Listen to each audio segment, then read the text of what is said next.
Good evening. I would like to call the Monday, July 28th, 2025 Blue Springs Planning Commission meeting to order.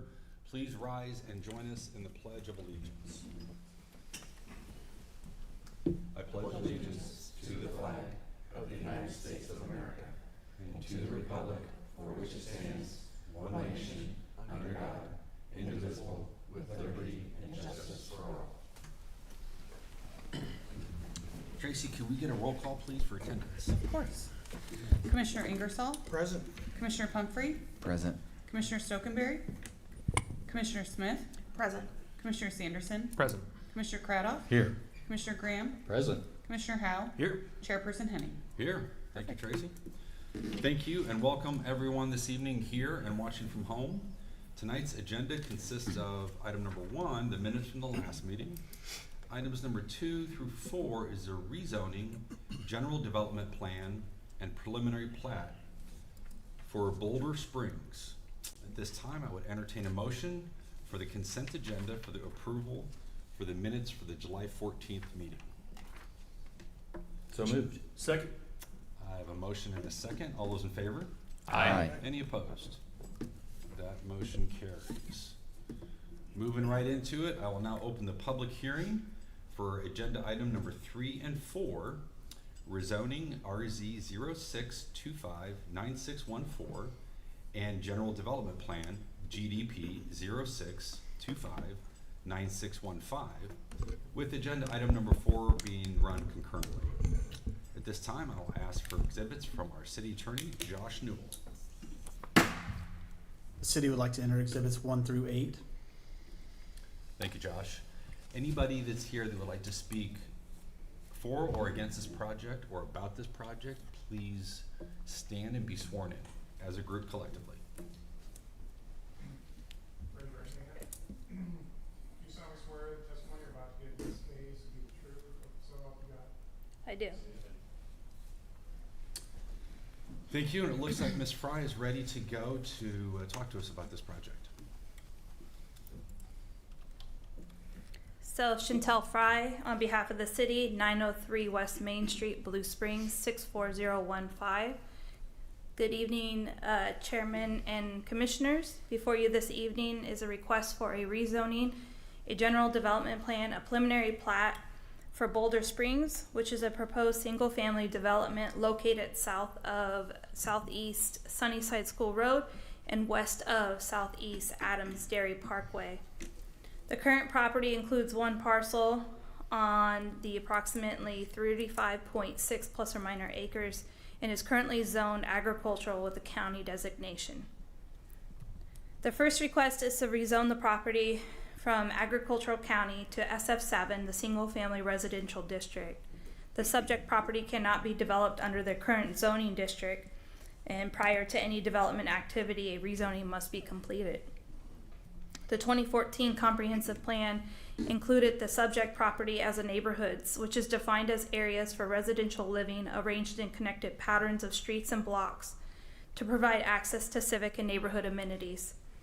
The C2 area plan classifies the subject property as detached housing mixed with the small-scale multi-unit housing, and the intent of the SF zoning district is defined in section 404.080, is intended to accommodate and protect moderate density residential development as part of the overall neighborhood development patterns identified in the comprehensive plan.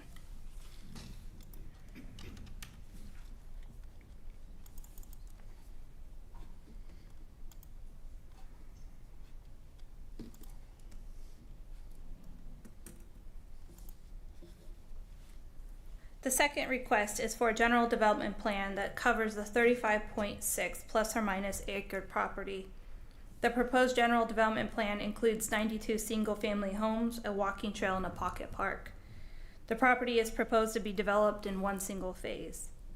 The applicant is proposing 3 total access points, with 1 being off of Southeast Adams Dairy Parkway and 2 being through the adjacent neighborhood of the Keystone Estate, which has a direct access to Southwest 7 Highway and to Southeast AA Highway.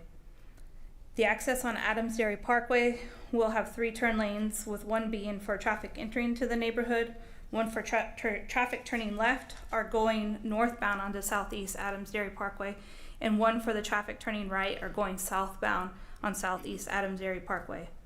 There's 10-foot wide multi-use path along Southeast Adams Dairy Parkway will remain, and the applicant will be required to install 5-foot ADA compliant sidewalks on both sides of the proposed streets of the internal development.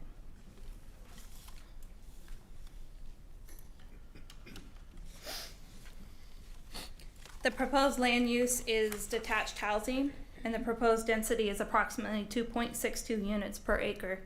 Each lot will be approximately 66 feet minimum with a frontage width, and then also containing a minimum of 7,521.46 square foot lot size.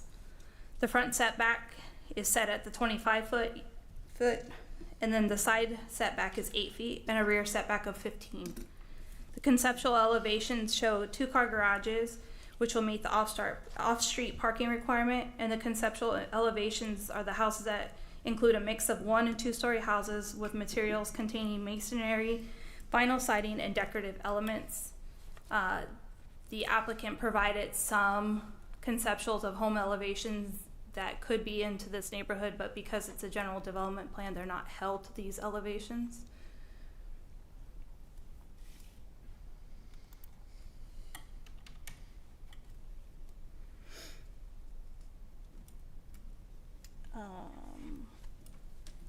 Since there is no established minimum livable floor area directly adjacent to the development, the UDC states that the Planning Commission shall designate one. The applicant is proposing a minimal livable floor area of 1,200 square feet for all proposed lots. The property to the west, Keystone Estates, does not have an established minimum floor area, but the block directly adjacent to the development has an average building area of 1,107 square feet per the Jackson County. The minimal livable floor area will be noted on the final plat. The applicant is required to provide a minimum of 10% open space, and the applicant is proposing 9.22 acres, which meets this, the minimum 10% open space, and will consist of park amenities and walking trails. The applicant has provided a conceptual landscape plan, which will be reviewed in greater detail with the administrative site plan design review. And the final request is for the approval of a preliminary plat. And the preliminary plat will include 92 lots and 4 tracts. Staff reviewed the rezoning request under the 9 review criteria included in the staff report and finds the request in accordance with the comprehensive plan.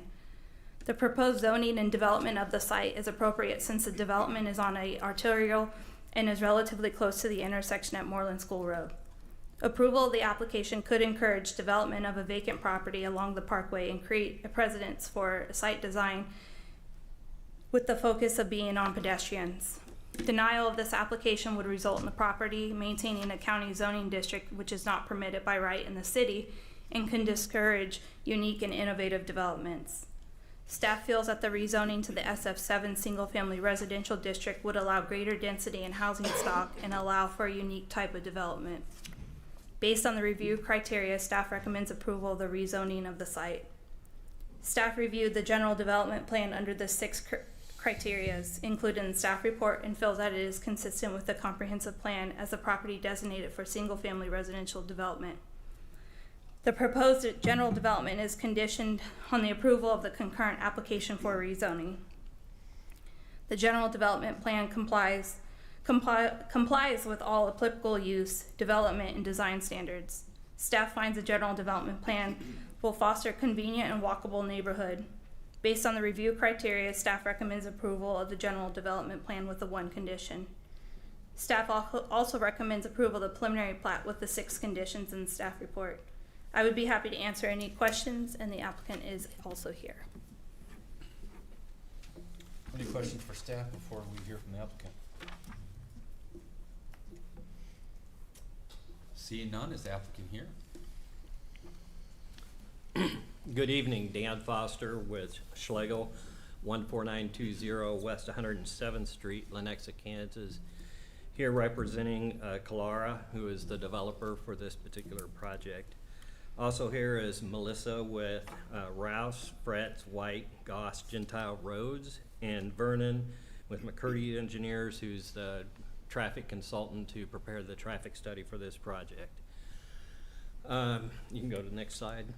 So as staff stated, we're here to request a rezoning from Ag to SF7 and approval of a general development plan, preliminary plat for this subdivision. I just wanted to point out a couple of things. If you go to the next slide real quick, that the adjacent land use to us in Keystone is also SF7, so we're matching that particular zoning. I also wanted to make it clear, because it wasn't, I don't know if it was clear in the staff report or not, but we are only doing the north 34 acres of this parcel. So it's the area highlighted in yellow here. We're not involved with anything on the southern 15 acres. That will be retained by the ownership and will remain as Ag at this point until a future development plan is brought before you guys. So I just wanted to make that clear, because the map that was in the staff report had the entire parcel outline, which was not really the subject of our request for a rezoning. If you go to the next slide then. So in this plan, we're proposing 92 standard single-family lots. All the lots meet the standards in the code in terms of lot width, setback, lot area, all of those things that are the normal standards as part of your code. As staff mentioned, access will be from Adams Dairy Parkway for the access there on the east, and then we are connecting to Sandstone and Rockwood Street out of the existing neighborhood to complete the street network here. One of the things that's somewhat important, I think, in terms of how we laid out the subdivision is that we tried not to have a direct connection from Sandstone or Rockwood to Adams Dairy, that you actually have to do right and left turns to get there to kind of make sure that the speeds stay down in both of those neighborhoods. Sidewalks are provided on one side of the street as required by code. The project includes 15% open space, which is more than the 10% that the code minimum is. That open space is primarily at the main entrance there on the north side. We have a amenity playground, a small park area. The southern area that's within our boundary, we're leaving as somewhat natural with the trail connection, future trail through there. We're providing an easement for that trail for the city to construct a trail through there. Detention basin will be down there as well. And that connects back through into our neighborhood. And then we've also got the green space that's underneath the high power or high tension power lines there.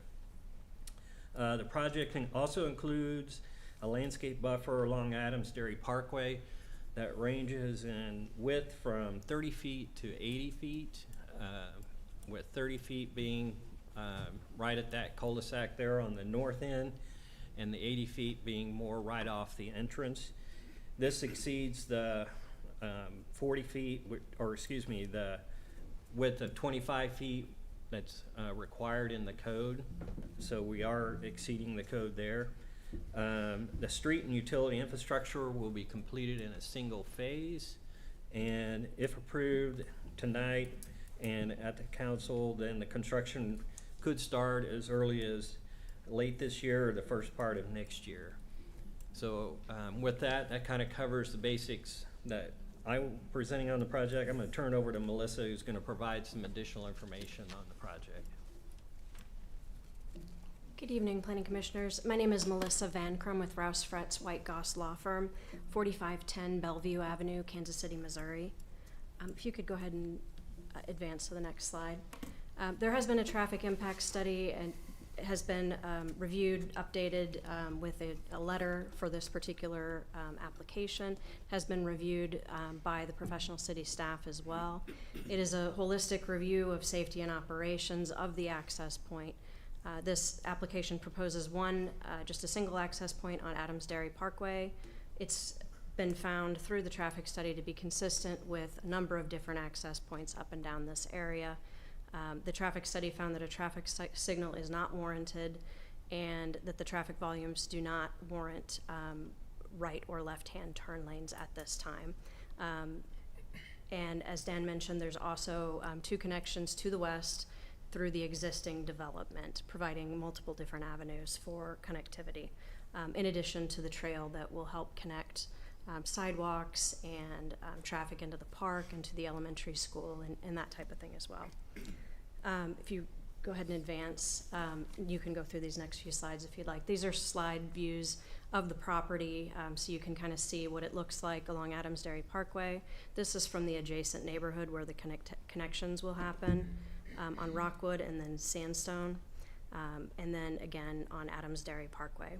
So you can see there is some tree buffer that is pre-existing. There will be some of that retained along the Adams Dairy Parkway edge for a buffer. There's also a buffer that will be on the west side adjacent to the existing homes as well.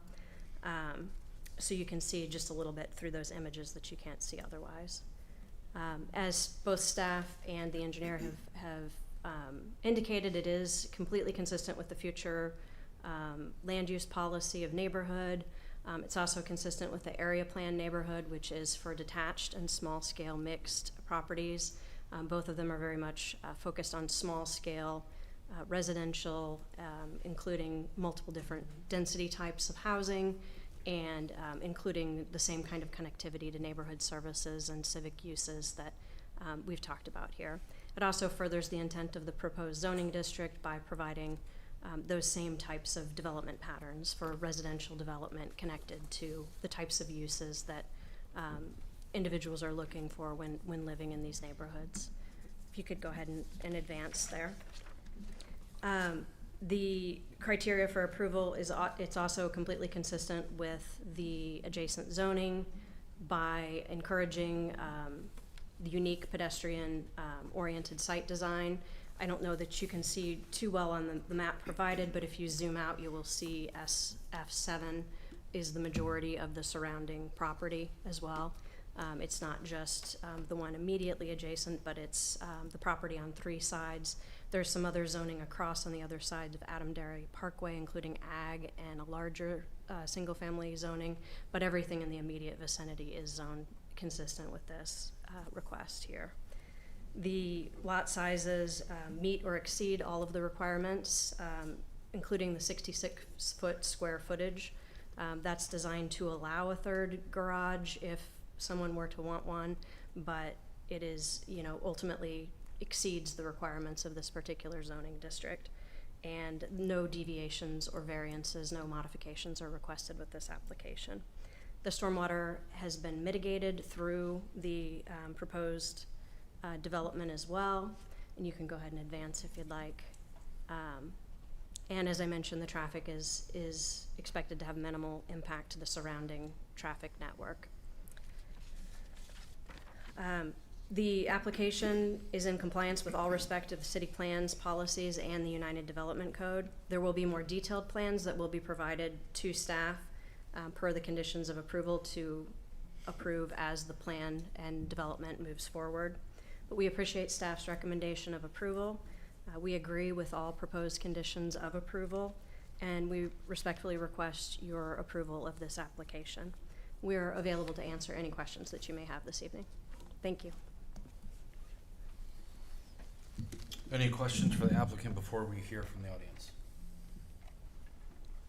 You mentioned something about 3rd car garages. Could you reiterate that? Just that the lot width, that lot frontage, has been designed at 66 square feet of frontage because it would potentially allow for a 3rd car garage, but anything like that would have to be approved through the process as well. But it just provides for that option when individuals, when there's actually lots sold and individual lots being built.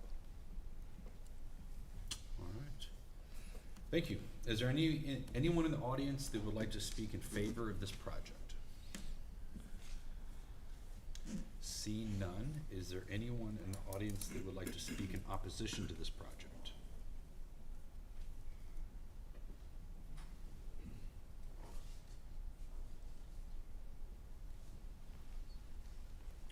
Name and address, please, sir. Thank you. Certainly. My name is Andy Edgar. I'm the HOA president for the Pine subdivision, representing 53 households. I guess I am up here, I live at 2114 Southeast Hemlock Road. And I guess I am speaking on a basis of neutrality with respect to their request, but my concern is to implore upon you all to look at the traffic that is currently on Adams Dairy Parkway, as well as the traffic that is going to be added to it, coupled with the traffic that is being added further south on Adams Dairy past Moreland School Road. If you haven't been down there, you don't live in the area, when we turn left into our neighborhood coming from South High School route from the north to the south, you take your life into your own hands. We like to call it Adams Dairy Speedway. So we do have a lot of problems there. When you have 8 months where school's in session, and granted, I'm only talking about select periods of time here, but when you do have the cars that are going to be turning right into the new subdivision, we're turning left into ours, you know, you're going to have cars that are going to be zigzagging in and out of traffic. It's just inevitable. And with distracted driving the way it is right now, I'm concerned about that for the people that are in our neighborhood, as well as those that are in the Parkway East subdivision. When you get up to Shamrock and you start throwing that traffic into there, it's almost impossible to get across that street at Adams Dairy at points in time. So, you know, I hate to say it, but when I did listen to the last speaker talk about doesn't warrant turn lanes at this time, guess who's going to get stuck with that somewhere down the road? It's going to be you all, and I'm certainly not up here to implore you to immediately add turn lanes. That's not the point. But I would ask that some consideration be given to facilitating our ability to turn, warning other drivers about, you know, the cars turning in different directions, as opposed to seeing people zigzag. Because at some point, are we going to wait until somebody gets rear-ended very seriously before we take action upon that? So the demographics of the neighborhoods. When you look at this proposed subdivision, you look at the Parkway East and West, the demographics are for the younger families with more kids. And so this increased traffic is going to present some hazards there. I'm just asking that at some point you all start looking proactively forward as opposed to waiting until after everything is developed to actually take any action upon that. So, you know, as I said, we're really not saying anything negative about this subdivision, but we do wish that you would look at that, and we will be, you know, working on that a little bit more for next week's meeting as well. The last thing is on the, I almost understood that the trail that was going to be put in this subdivision is going to be paid by the city as opposed to the developer. That's kind of unique. I'm wondering why that would be the case. Maybe I misunderstood that, but to me, at the general information, it was presented that we were going to have a nice little walking trail back there. Are we paying for it, the city, or should the developer bear that cost? I would ask that to be, you know, considered there. Beyond that, I appreciate your time for taking the time to listen to me. Thank you. Thank you. Your question is notated for staff. And I'm sure they'll look into that. As for the traffic, it has increased over time. And we have some senior staff here and city councilmen. I would implore them to take a look at the increase in traffic over the recent years and see if anything change is warranted. It's just you look at it from South High School where they turn on to Turner Road or whatever that is, right south of the high school there, and it just starts bumper car from that point all the way to Moreland. So, you know, that's what I'm asking for, is for people to look at that. Thank you. Sooner than later. Thank you. Thank you. Is there anyone else in the audience that would like to speak in opposition to this project? All right, see none. The public comments section of this public hearing is over. Staff, do you have any comments or thoughts about what you've heard so far? Yeah, I can take the trail, and I believe the applicant has their traffic engineer here, and the city's representative from Cochran Engineering can speak to our traffic impact study as well. But in general, developers are required to do a traffic impact study to determine if public improvements are required. And one of those is a warrant analysis for installation of stop signs or traffic signals. Based upon the anticipated development up and down Adams Dairy Parkway and within a given distance, as well as the anticipated traffic coming from this development, the development does not meet the warrants from the manual uniform traffic control device manual that would suggest that or that would require a traffic signal to be installed at this intersection at this time. If a signal is required at some point in the future for this intersection in particular, that the city would be on the hook for paying for that, but a traffic stud or a traffic signal could be warranted at another intersection somewhere down on Adams Dairy Parkway that may result in a traffic signal not being required for this intersection. So at this time, based upon the development that is happening and is projected to happen and has been approved, there is no signal that's warranted at this time.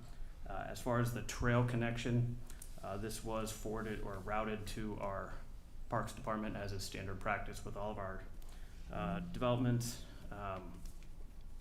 The Parks Department said that they do identify the area as a vital trail connection from Keystone Park to Adams Dairy Parkway, from the west to the east. And they just requested that somewhere within the stream corridor to have a public easement for the use of a public trail connection that will be installed by the Parks Department. So they do not have the need for a trail connection now, but the developer will be providing an easement within that stream corridor area so that the Parks Department could come back in and install a trail when it's deemed appropriate or when that connection from Keystone Park to Adams Dairy Parkway is needed. So the applicant is giving the city an easement in order to put a future trail in there, but they're not being required to construct that trail. So the trail's not a part of this development plan for this developer? No, the city trail will be putting the trail in? The trail itself is not part of it, Okay. but an easement for a future trail is. Can you show us where it might go? I know it's hypothetical because it's not planned. Will it? Right.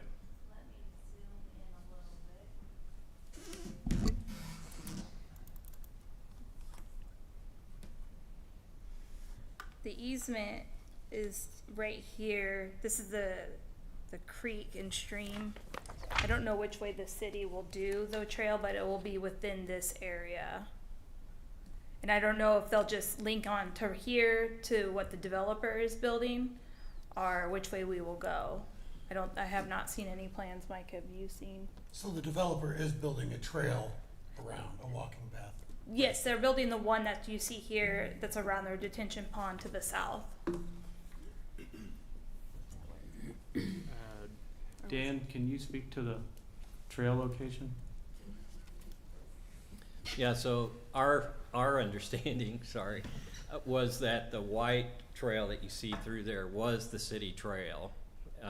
So it doesn't really make sense for there to be a trail for us on one side and the city to have a trail on the other side. So our intent was that white line that you see there on the north side of the creek would be the trail connection. And that makes the most sense. If you look at the topography right below where it says Blue Branch Creek, for example, on the other one, on the left-hand side, you can see the contours there are really, really close together that would make it hard, it's steep, which would make it hard for a trail. So we're thinking that it would be better to be on the north side. So I think that's just something that we need to further clarify, I guess, with the staff in terms of this easement and trail and locking it down as to where it needs to be located and, how it gets built and that kind of thing, so. Yeah, staff will work with the developer as we get more towards the final development plan as to where a connection that they would be required to build to the trail. On the far western side, there's a north-south trail connecting from Sandstone Drive down to the trail. That will be the responsibility of the developer, but the location of the east to west trail that meanders through the creek area will not be built with this phase. Again, the Parks Department just asked for an easement because trying to figure out where the exact location of that would go right now is just not something the city feels is necessary at this time.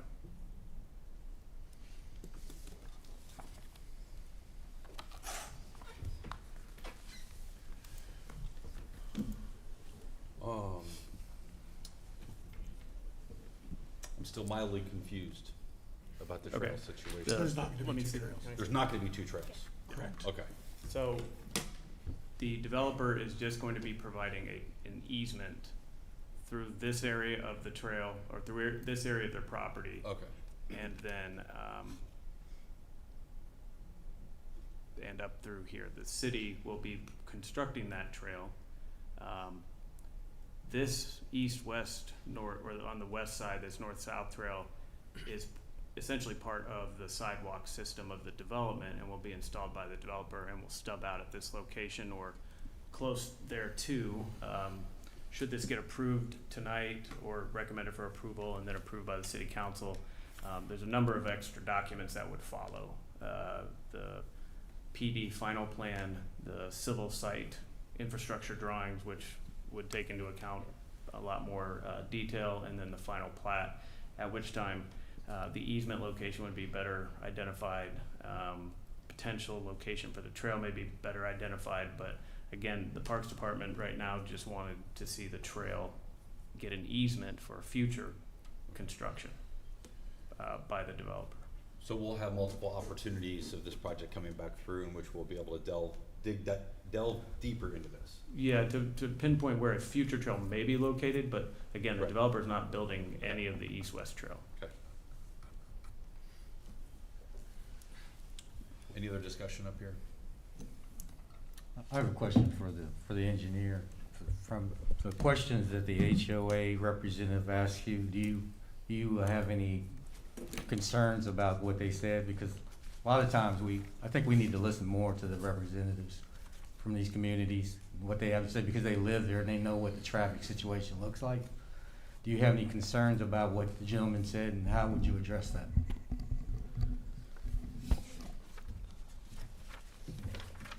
We can, if you have specific questions about it, we certainly have a traffic engineer, a representative from the traffic engineer here that can speak to it. But generally speaking, the concerns that have been raised are with existing traffic on Adams Dairy Parkway. And what's considered with the actual application is the actual impact of the development itself.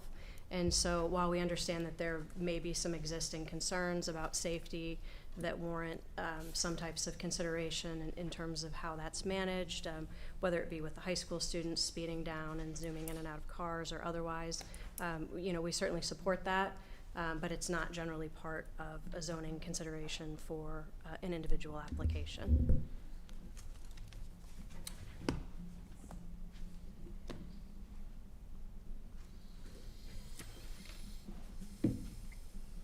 Any other questions up here?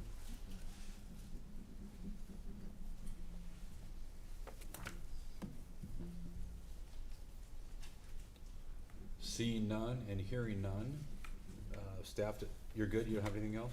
All right. I will close the public hearing. And at this time, I would entertain a motion for the rezoning portion.